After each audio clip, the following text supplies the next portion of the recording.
Welcome to VBC on TV. నేను Prasanna. India కూటమి తరపున పోటీ చేస్తున్న పార్లమెంట్ అభ్యర్థి పాసిపెంట అప్పల నర్స పాడేరు నియోజకవర్గ ఎమ్మెల్యే అభ్యర్థిగా కాంగ్రెస్ తరపున పోటీ చేస్తున్న సదక బుల్లిబాబులను గెలిపించాలని సిపిఎం పార్టీ పొలిట్ బ్యూరో సభ్యురాలు comrade Brinda Karat Paderu road show కార్యక్రమంలో ముఖ్య అతిథిగా పాల్గొని ప్రసంగిస్తూ పిలుపునిచ్చారు.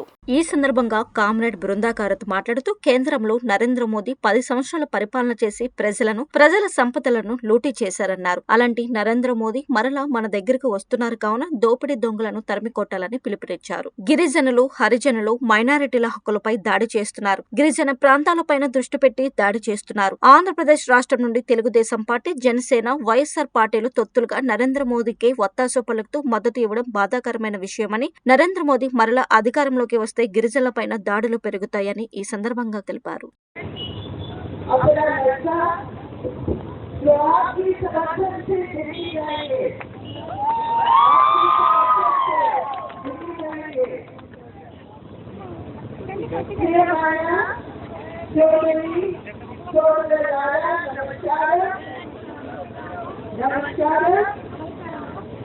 I am very happy that our friends from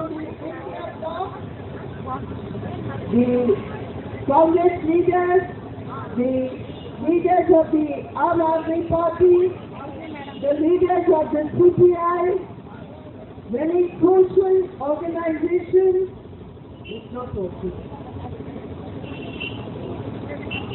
are all here to support the struggle for justice